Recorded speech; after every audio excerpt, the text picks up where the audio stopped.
Welcome to the Top 200 podcast with your host, Herschel Flynn.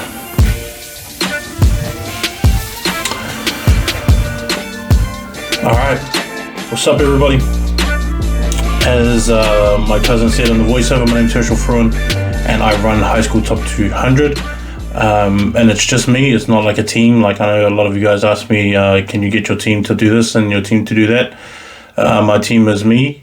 I am the team of me, and it's me and my two daughters. So I'm pretty much doing everything, and learned a lot. But welcome to High School Top 200. This is the Monday morning meeting. Welcome to everybody that has returned back, and also that's either joining in for the first time, because I know that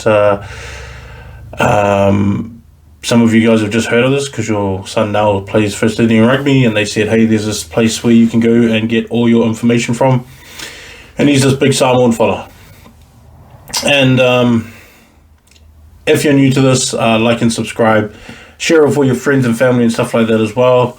And hit me up with any questions you may have, because I like to get people's opinions and like to get people's questions and even theories and stuff like that too, because a lot of people have different ideas on how things are run here, especially with New Zealand rugby the way it is.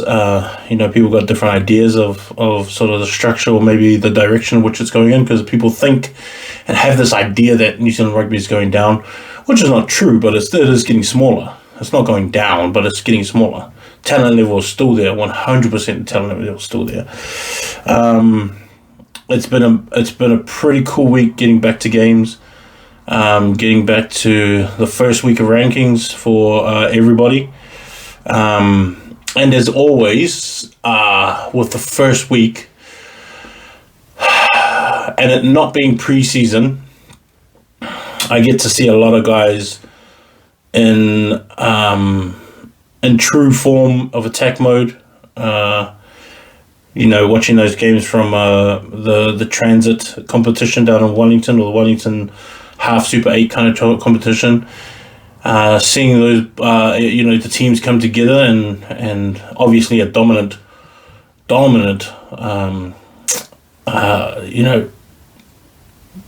I guess performance by the Super 8 teams in that. Surprising? No, it wasn't really surprising. I have ranked them higher, I guess, than the others. And then this weekend, hopefully, if I can get down there to Napier to watch all the others, or I get to see it for myself live, and see the Wellington teams too in person, because I'm really keen on seeing them as well. Also, I think, I went to the Hamilton boys Mags game. My dad is an old Mags boy, and Mags have got their centenary this year. They have a big game against Auckland Grammar next weekend, which my dad is going to go to. And I guess if I can't get down to Napier, then I guess that game will be the one I'll be going to with my dad. I don't know, share some of his memories that he had as being a first team member for 3 years that he was in there, I think, something like that, in 67 or 67 to 69 or 70 or something like that, anyway. But, so, it has been pretty cool. I have enjoyed this first week, seeing everybody's scores come in, seeing some of the performances that I have seen.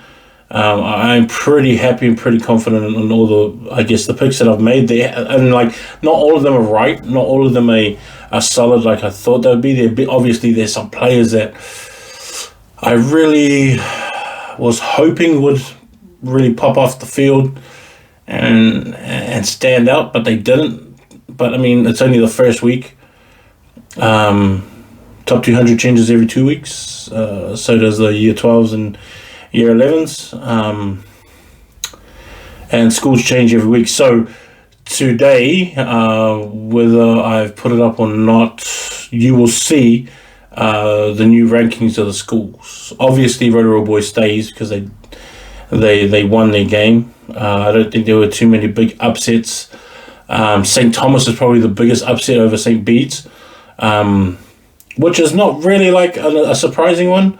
I know some people were like trying to have a go at me, like, you picked it wrong. I was like, I picked it wrong, but I mean, like, I think the score was almost more surprising than anything else. Like, the wins and losses can come, in heaps of ways, but when you have a dominant performance like that, it becomes a little bit different. That's sort of the way that you read it. But yeah, there are other games there. There were some questions, I guess, that people wanted answered. So one of them was about the midfield battle.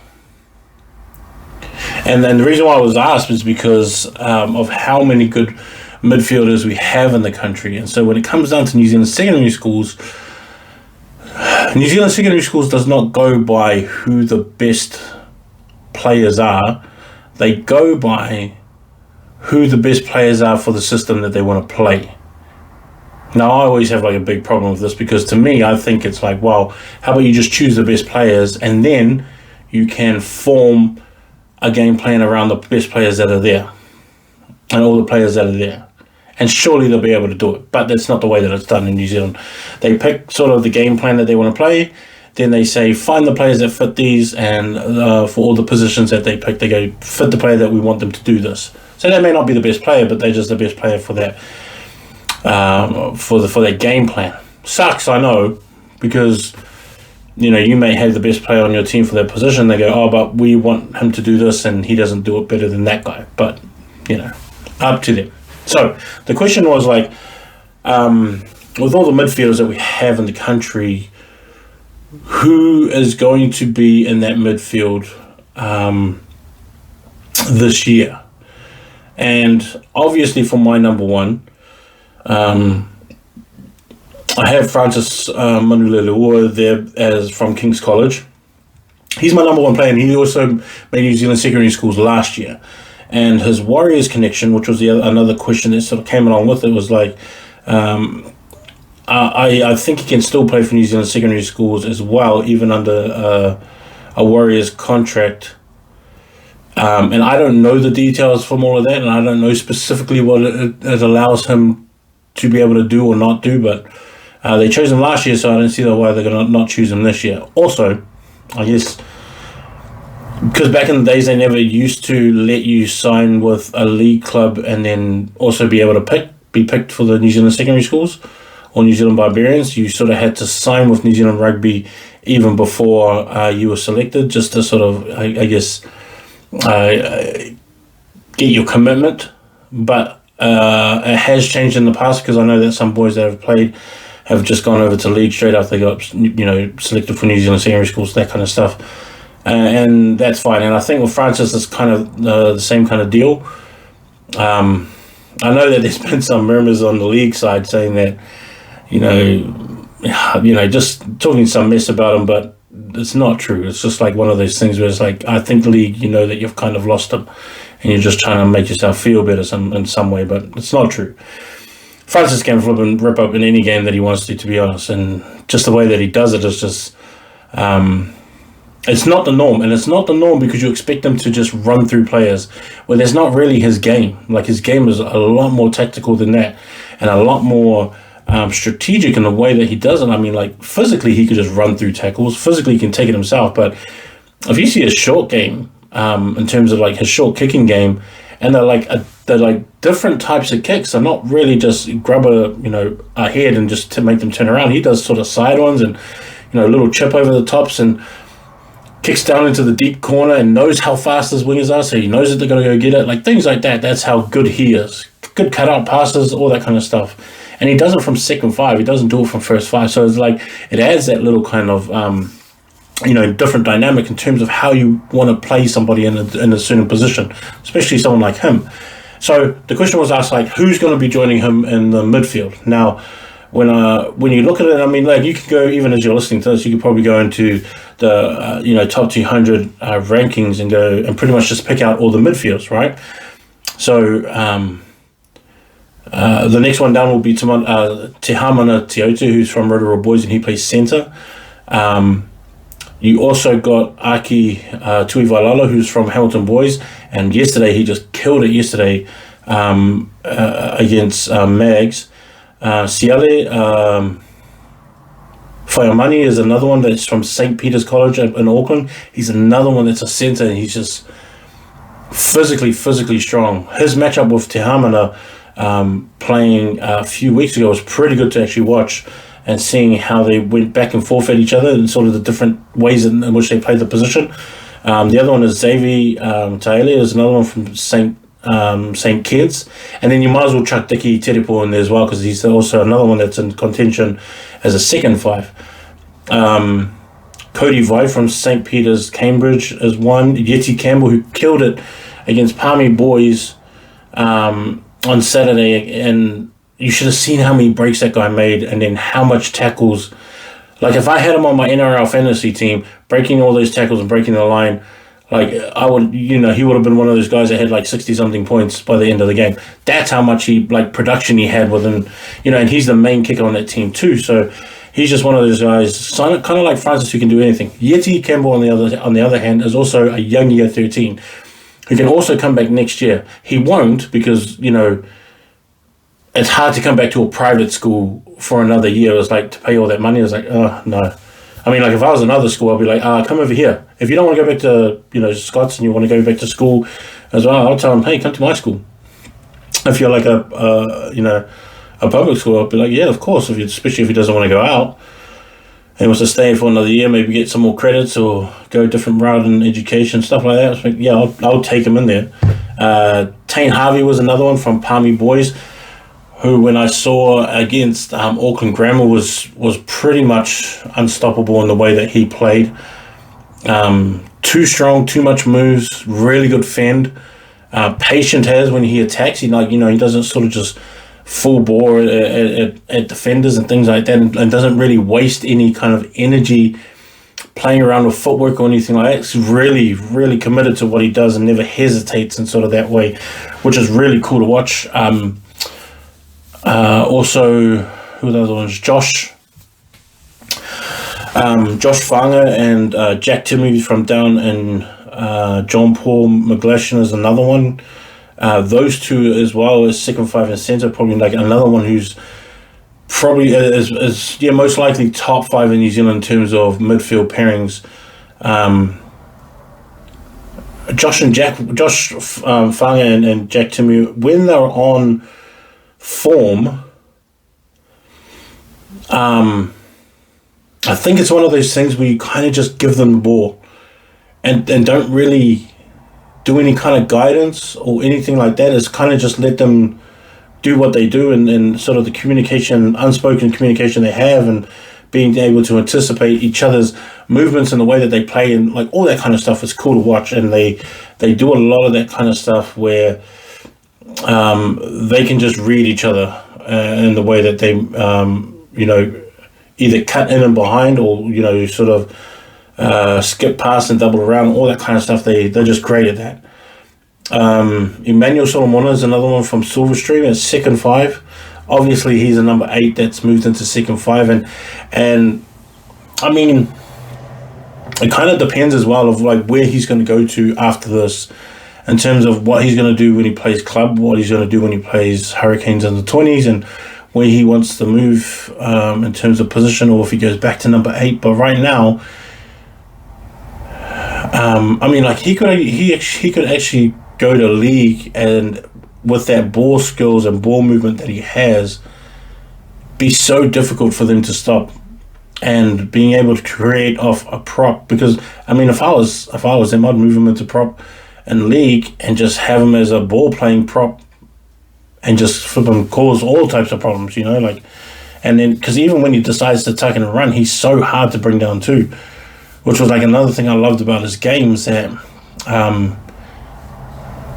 even though he can break tackles and all that kind of stuff, he is more of a playmaker than anything else. And it's kind of hard, because he's such a big guy that you think you just expect him to run through his first defender, hold the second one off with a fend, and then with that free arm, look around and find that other guy that's the supporting runner. And that's what you just expect, just because out of, stereotypical way of thinking, when you got such a big guy like that, you just think it's going to be that way. But, he's such a smart player, and he's got so much more different things to offer. But he's like another one in contention. Case Meyer, Matt Stewart from Tauranga Boys, both of them will be guys that you want to look to. Nathan McKenzie is another one, and like Jack O'Brien is another one from Nathan McKenzie from Christ College. Jack O'Brien is another one from St. John's College, Hamilton, is another guy that I would look to as well. Tali Yoasa is another guy too. Him and Heta, who are the midfield there. But, Tully's only, is a young year 13 as well. And he's another one just like Yeti, or just so good. And they can also come back another year. Tully, the way that he plays, as well as that, he's just so unselfish. I like these unselfish guys. Who was it?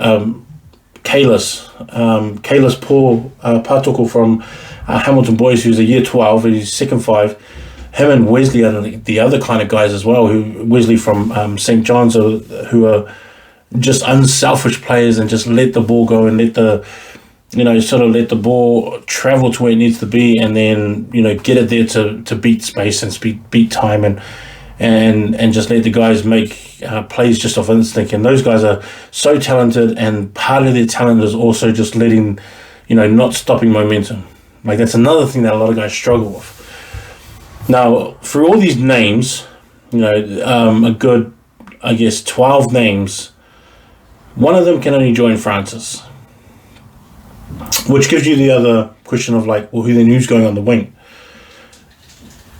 Because that's the other position that you're going to have to spread it out to. Is just most of the time, most of the talented, most of the gifted guys who are in the back line, who are probably most likely wings, have to play within the midfield and centre as part of their normal team. So when it comes down to New Zealand secondary schools, or even under 18s and that, coaches and selectors are going to have to make a hard choice on what are we going to do here?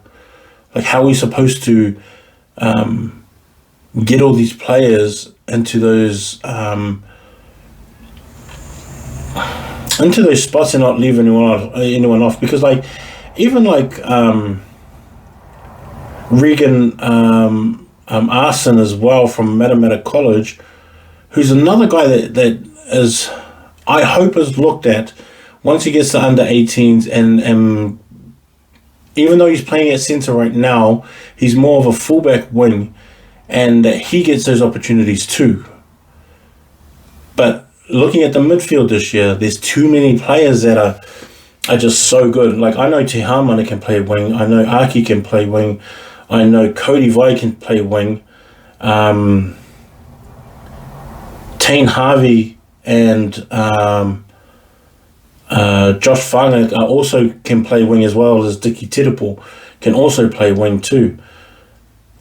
But the other ones I'm not too sure, and that's only because the other ones I've kind of seen them play on the wing, and I've seen what they can do on the wing. The other ones I kind of haven't seen play on the wing yet. And it does kind of happen in all years where there's a strong core of second 5 and centres, but at the same time they're all just a strong core, because a lot of them who are actually wingers are actually better suited in the midfield to help out their team before reps are selected and things like that. So, having Francis there, I wouldn't be opposed to Francis going to first 5 either. I know I've got Xavier Tito Harris there as well.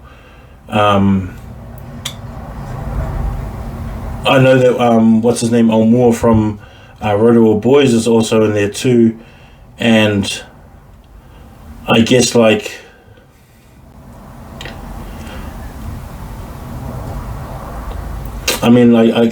guess if you got Mariki Almore, in first five, or Xavier Tito Harris at first five from Carlson Boys, and then you got Francis, and then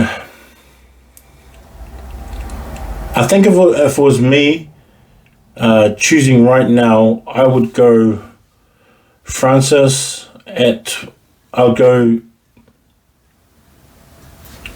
Maraki Omua at first five from Rotorua Boys. I'll go second five, Francis Manuelua at second five from Kings. I'll go Aki Tui Vailola from Hamilton Boys at centre. I would go Te Hamana Teotia from Rotorua on one wing, and then I would put Cody Vai on the other wing. And no one's beating out Peyton Spencer at fullback from Hamilton Boys. And when he comes back, because he's not actually back, but when he comes back, that's a highlight reel, that fella. The way he plays is a highlight reel. I wish if I was recording games, if I was recording games, I'd just be hiring someone just to make highlight reels of all the games that I go to and things like that, because, why not? Why not showcase all these players and all this talent that we have? But that would be my backline for now. Obviously, because you still got Siale and Xavi, Yeti, Tane, Emmanuel and that, Jack O'Brien. But this is just the first week of the season. It always changes. There's always guys that just end up blowing up and just getting better and better just every single game, and they end up making New Zealand secondary schools. Even some that are not even within the top 200, they end up making New Zealand secondary schools, and that's only because you don't really decide who picks it up at what point of the year that they start picking up what their positions is about, and then stringing games together. That's just one of those things that is exciting about first team rugby, because kids at this age from 16 or 15 to 18 are really unpredictable in terms of the way that they perform. Just like going from one year to the next, it's hard to know how someone's going to go, but if you keep track and follow them week by week, finding out the trend in which they travel is also real exciting too. That's why I love first team rugby, and that's why I love doing it the way that I'm doing it, is that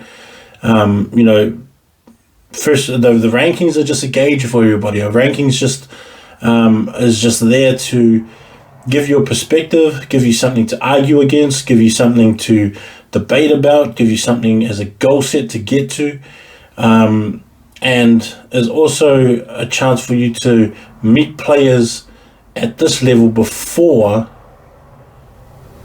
they become professionals, and that you can say when you saw this player for the first time. And I've been doing this since Damien McKenzie and Nelson Solomon, Atu Moli, Akira Ioane and all of that. That was all my first year. Guys like that. Mitchell Hunt was mean in high school. I loved watching him in high school. Watching guys like that was, even Jermaine Osako as well, from who's now with the Titans, when he used to play for St. Bede's. Him and Solomon Alamalo was those two at St. Bede's were killers. They were so good. But those are the kind of things that I love. That's why I love looking at this thing, right? So I love looking at this level. Another question that's my thought on it. Those are if I was going to pick a backline sort of like that, right now that would probably be it. And if you're a winger, you probably got a lot of work to do to show out and really prove to selectors that you're better than some of these centres and second fives that are out there, who they will most likely move into the back three, into the back three, and that's pretty much what's going to happen. Another question that was put forward was, is the Super 8 the best comp this year? And I would say actually yes, in every second year. Them and the 1A usually trade off who's better and who's not. I mean, this year, to me, it's clear. There's been a couple of years where it's clearly been the 1A. And, the only ones that were hard to beat was Hamilton. And then there was years where Hamilton, Hastings, and Rotorua were just too strong for the Auckland teams at some point. And then you got these Napier and Palmy tides sometimes that would be, like Palmy always plays Kings and Grammar every year. And sometimes they would just run them off. This year, it is definitely the Super 8. But what I wanted to, I think would be cool, and maybe it should be done on one day, something like maybe a Taupo trip. I love going to Taupo. They should keep playing games there. All you guys competitions, maybe you play more games there. Less travel for everybody, less travel for fans and, supporters and stuff like that. Like, I've seen more supporters at Taupo games than I have at other games. And it's not that far from everything else. But for me, I wish that the Super 8 would play the 1A every single year as like a day.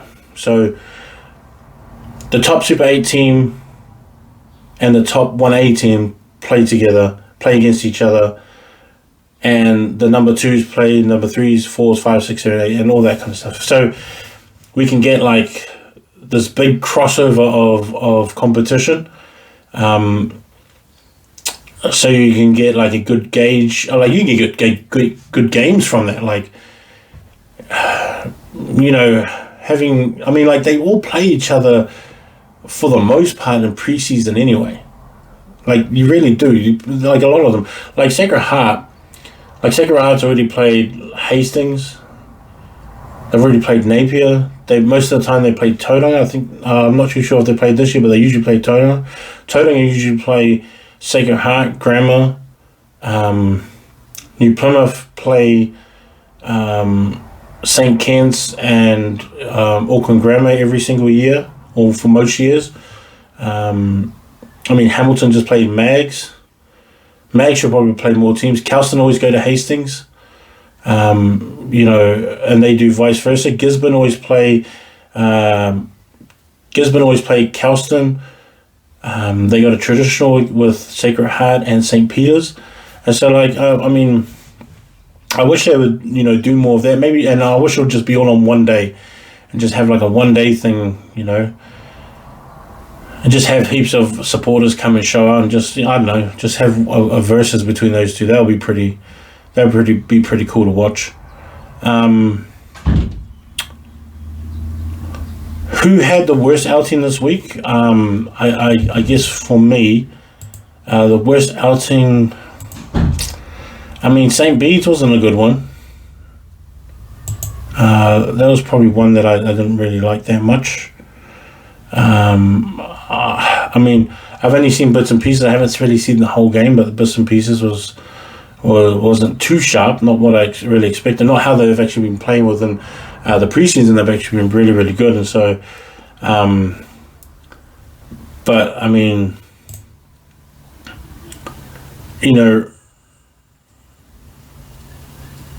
think Richie Tupuale really killed it. From what I was told, he got 2 big runaways. I saw one of them, and he was just smashing through everything.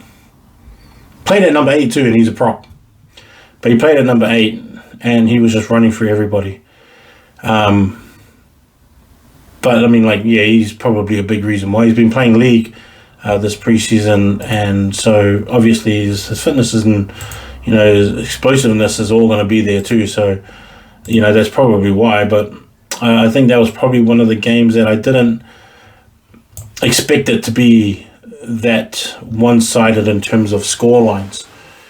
That was probably the worst outing there was probably that game.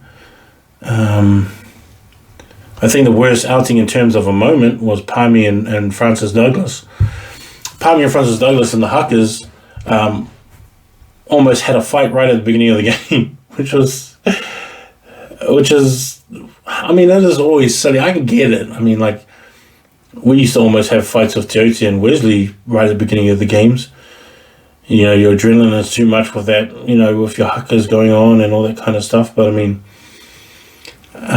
this one game became really close, and it came so close that the ref just cut Francis Douglas's haka, like, because they were going to have a scrap, which is, like, rightfully so. Like, I believe that too. Is like, because he doesn't know how they're going to react. Like, they may say, "Oh, we weren't going to fight," but it's like he doesn't know that. But I mean, I think he did the right thing as well. And you know, your boys should keep to that rule of not crossing that line, and making sure that they stay on that 50-meter line as well.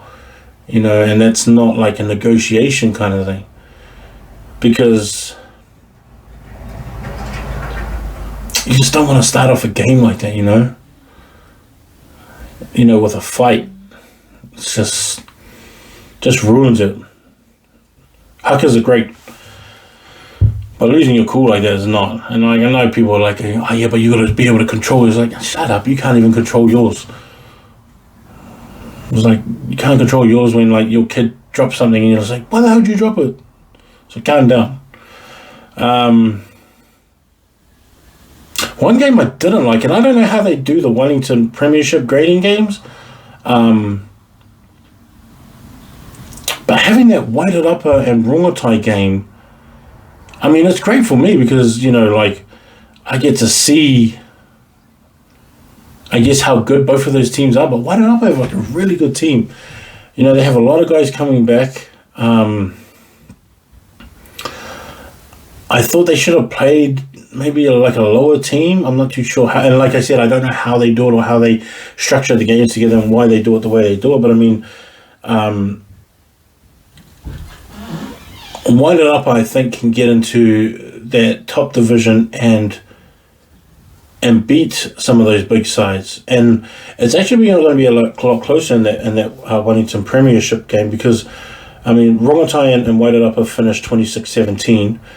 But Rongotai, Whited Upper, Mana College, St. Bernard's College as well, those four should be pretty strong, along with Hibs. 1, 2, 3, 4, 5. Those 5 should be pretty strong as well.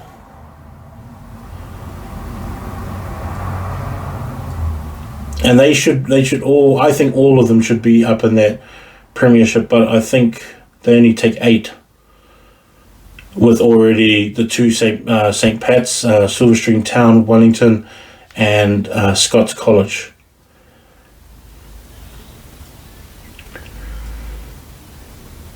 But it'll be sad to see one of those teams miss out. Like, really miss out.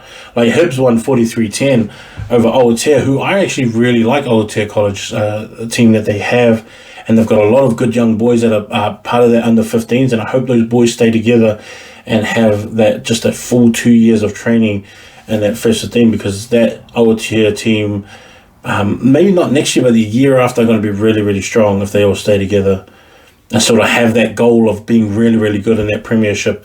You know, I think those boys can do it. Purirua, I thought was going to be a bit better than they were, but I mean, Mana College is a massive team this year, and they won 65-0. Upper Hutt High School didn't, you know, they withdrew, and St. Brendan's won by default, but Upper Hutt still has like some key boys that I've been watching still in that team, so I kind of don't know. It's kind of sad to see that they didn't actually get on the field. Hutt Valley High School, Taita College, they all, you know, came winning big. Bishop Viard College, they won big over Wainui Yamada High School as well. But yeah, I hope that it doesn't come down to the point where, you know, one of those schools miss out, like Rongotai, Whited Upper, Hibs, and Mana College and St. Brendan's. I think all of them should go through, and obviously someone's going to have to miss out. But I mean, like if you look at Whited Upper, right, they had Joseph Hall, Connolly Alexander, who was it, Junior, Lam Yun, or I think his last name is. Like those three returning back in the front row. I really like the guy Memphis Muda. He's another one. I really like Junior Milo at second five. Him and what's his name? Harmon Hammond, the Zinni. Let me get this right. I think his name is Zinni.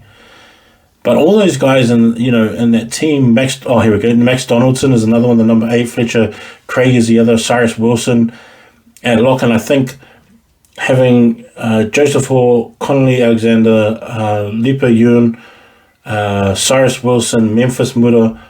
The other one was Bruce. No, it wasn't Bruce. I can't remember who it was. But then if you have Fletcher Carrick and Max Donaldson all in that 8,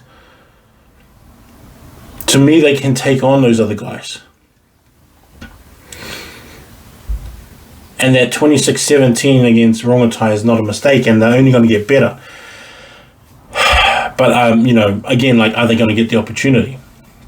I mean, Flynn Taylor at 9. Junior Miller and also Zinni Harmon Hammond, they'll be there. Angus Jury, William Clarkson, those guys are all going to be backliners, all going to be returning guys. You pretty much have a starting 13 that have all come back from last year, And if it's just structured based on, I guess, randomly who you played, I guess whoever doesn't make it is probably going to win that second division pretty easy. I think there is going to be pretty much a big massive gap. They'll probably have to. I know Silverstream always have a really good second 15. Wellington College sometimes have a good second 15, but I mean, whoever misses out is going to win that one easily. Maybe they should. Have a bye week for somebody, but also have all the best teams up there.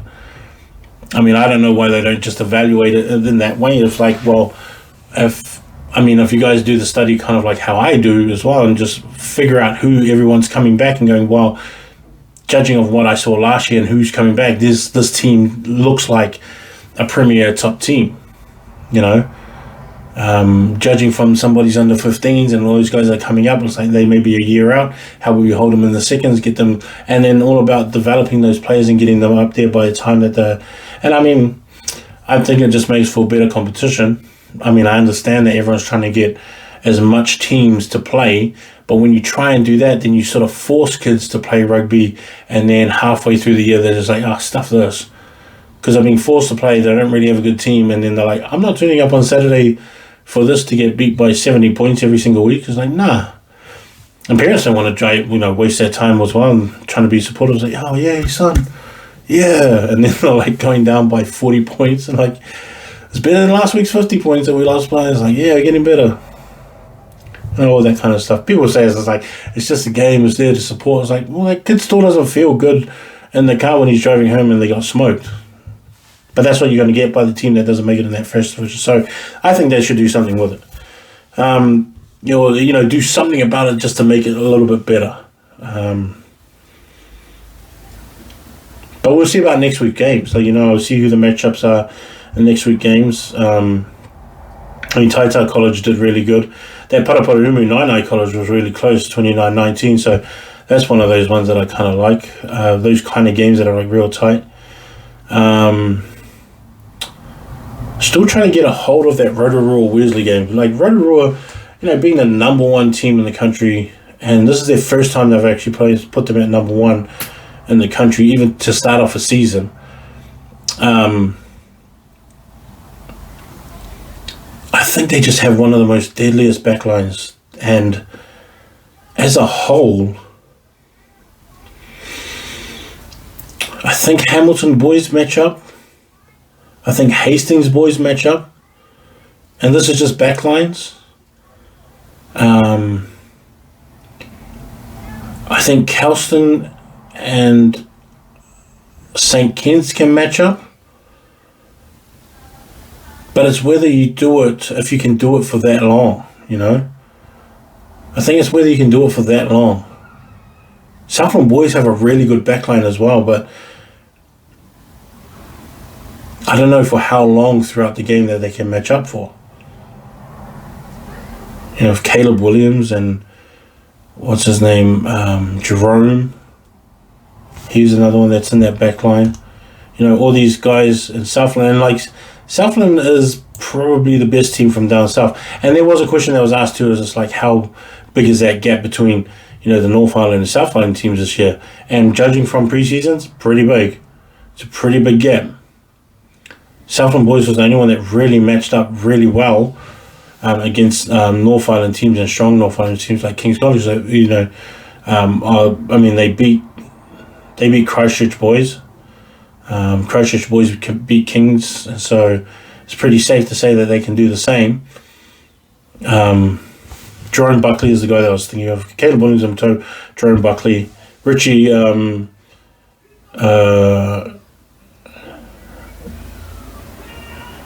Kirisa is the other one. Him and Dre Fonati and Mika Muliaina, all those guys.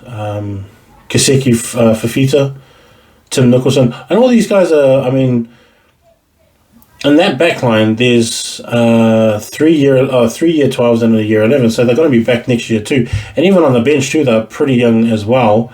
Like Noah Sutton's a halfback that I really like, who's a year 11. I think he's the one that came in from Menzies. But he's another one too that I really, really liked. And actually, I think Tom Nicholson is also year 12. Actually, I got to check on that. But, you know, they've got such a good backline for the next few years. And I think Southland boys are probably the only ones that can really match up with North, you know, the best North teams. I'm not just saying any North teams, because, like, there's a lot of North teams out here that are not that great. But I mean, I'm just talking about the best ones and the top higher ranked ones. Southland would be one of the ones. Obviously, St. Thomas, what they did, and I thought St. Bede's would be pretty good. Nelson actually revealed the gap between a lot of Southland teams or South Island teams and North Island teams, because they lost to Tauranga boys who also went through and beat St. Thomas as well as John McGlashan. But then Nelson College put a distance with their win against St. Bede's as well. Nelson's win was 36-13 against St. Andrews, not St. Bede's. 36-13 against St. Andrews. I thought showed a bit of a gap, you know. And it's not alarming, because I mean, a lot of South Island teams don't like saying it, but the North Island teams do have a big gap on South Island teams. Nelson would have taken out a lot of people last year with how good that team was. Christchurch have a few times. Christ College have had some big teams. Otago boys, who I don't know, is Otago boys still open? Because their media page is usually really, really good, and they give a lot of information and stuff like that too, and they're really supportive of promoting their players. But for some reason this year they got nothing. They barely have anything on that page. They barely had like when a trial time was going to be. That's how bad that page has gotten. And that's one thing I want to hit you guys up about too. Man, flippin', mean props to you guys that really want to promote your players and have your guys' media pages really, really filled with your guys' content and your guys promoting your players. And that's what it's supposed to be like. Like, I can't stand teams, and like, I go through this all the time. I can't stand teams that feel like they're hiding their players. And it sucks too, because it's like, why are you hiding a player? Wouldn't you want to show people how good he is? Wouldn't you want to show how much this guy can do, so you can help him in his career when he leaves school, and you can help him get into rep teams, and you can help him get into, you know, into the spotlight to give him some shine? Like, I mean, that's what I'm here for too. Why aren't you guys doing the same? Fielding have a great page. Wellington College has been really good for the last few years. Rotorua do a pretty good thing on their media as well. a lot of you guys, Gisborne Boys on Instagram is really, really good too. Whited Upper do really good with theirs. Silverstream you see nothing about. Hamilton you see nothing about. Hastings you barely see anything about. Even when they're in top years, you don't see anything from there. Palmy do really great. New Plymouth have had some really good years where they've showed heaps of content and stuff from their players. Fielding do great. Fielding promote their players the way that I feel like everyone should promote their players, doing little clips. I mean, I never understood this, and like this was always like one of the plans was to make sure that schools would promote their media class and journalist class in their school.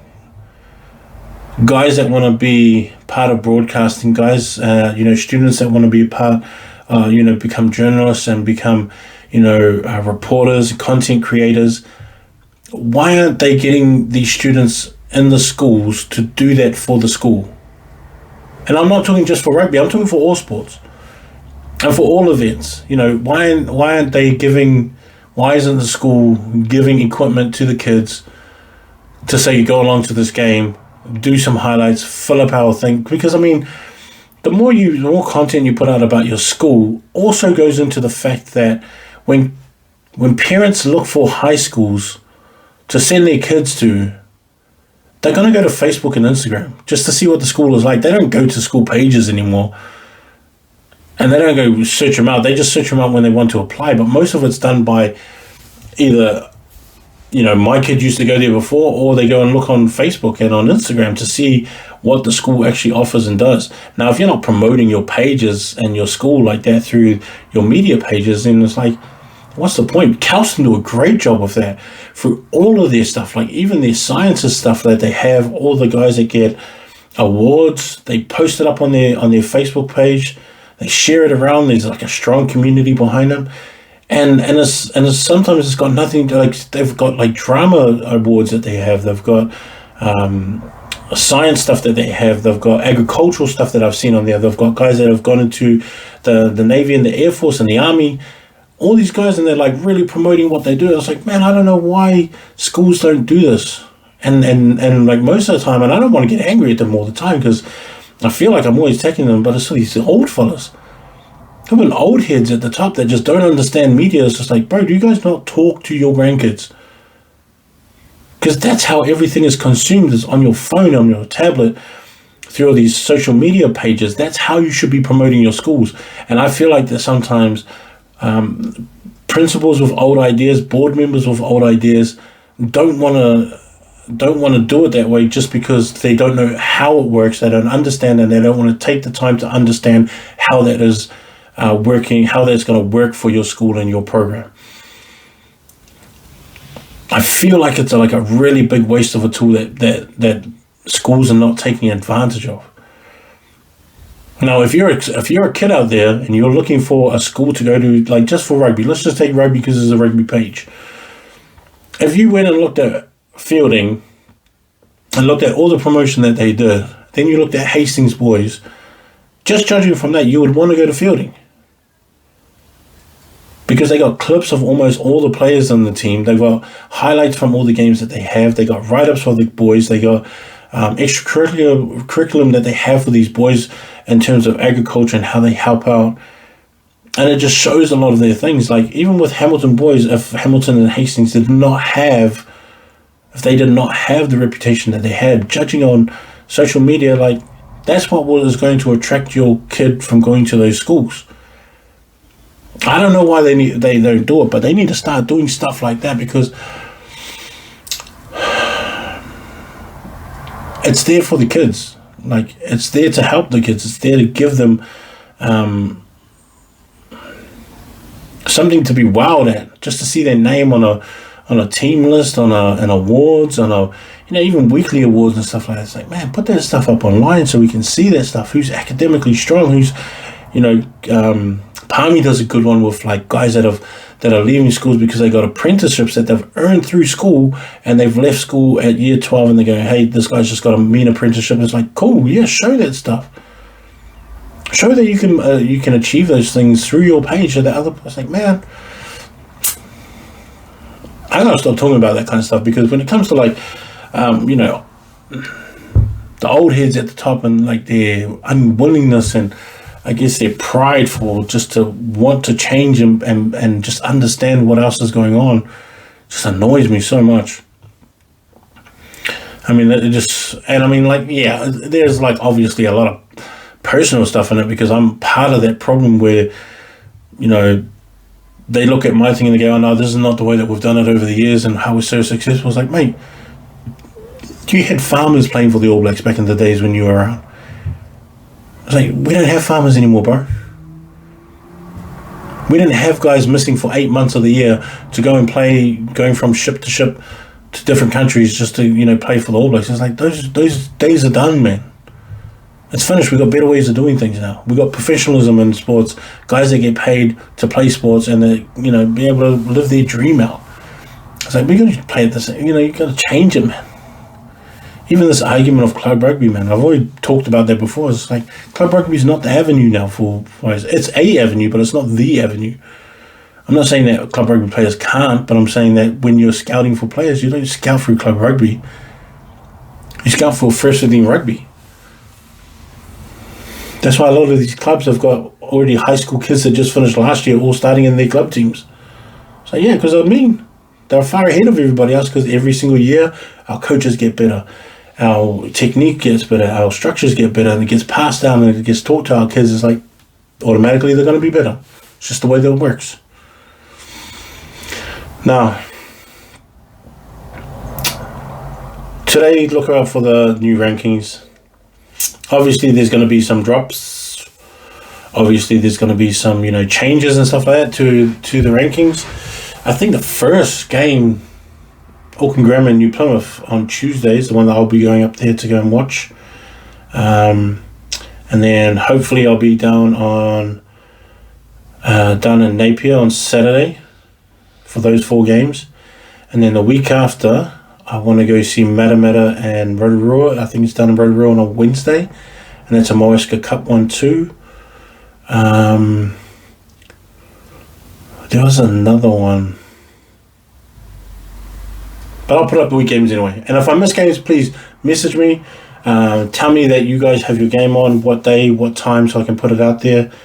Also, Thames Valley is starting up soon, which is a competition I really like too.